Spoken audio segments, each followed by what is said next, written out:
Max, thank you for that. Now, turning back to the death of Riley Doggett, the Kent County prosecutor will not be charging the deputy who hit him, but he will petition a judge to charge another teen involved as an adult. Prosecutor Chris Becker also released dashcam video today showing the moment that Riley was hit. Now, folks, we are going to show that video now. We do want to warn you, some may find it disturbing. Now, this all happened back on April 8th. Investigators say it followed a high-speed chase involving a stolen SUV. We cut at that portion of the impact. It shows the side of the deputy's cruiser that hit Doggett. The 17-year-old then falls to the concrete. He was hospitalized and died just over a month later on May 9th. Tonight, we have team coverage of this announcement, and we first turn to our Julie Dunmeyer, who has a recap of the prosecutor's decision. Julie, what can you tell us? Yeah, Michael, that decision coming down just hours ago that Deputy Josiah McMains will not face charges. It was his vehicle that hit Riley Doggett and those injuries that ultimately resulted in the death of the 17-year-old.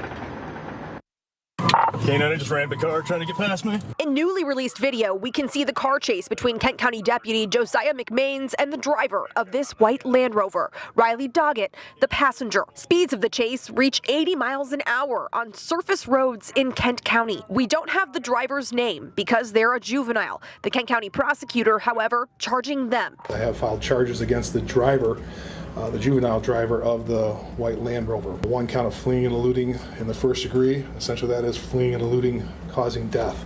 Okay, we charged him. We've also charged him with CCE, continuing criminal enterprises. Officer McMains not charged. Based on my analysis of the law, based on everything I've looked at, I just found no basis to charge the deputy. Becker saying in his decision that the deputy was traveling at 22 miles an hour when he hit Doggett with his front tire, and that the deputy was trying to go around Doggett to stop him from running. Bailing out, bailing out. He could have gunned it and went right at him. I mean, that's the thing quite clearly from the video. He could have, there was nothing stopping him, and he did not do that. He clearly hits him from the side. Becker says based on his interpretation of the video, Doggett is struck by the side of the car, caught by the calf, and then falls to the ground violently, saying in his eyes there wasn't sufficient evidence to prove second-degree murder charges, manslaughter charges, or gross negligence. The evidence, what it appears to, is he caught him with the tire. From his statement, he was trying to cut him off from going into the neighborhoods in the back there.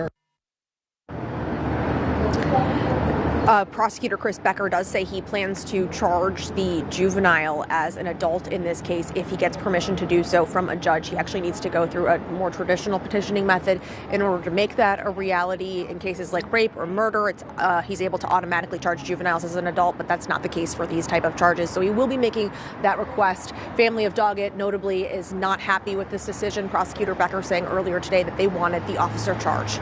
Live in Grand Rapids, Julie Dunmeyer, Fox 17 News.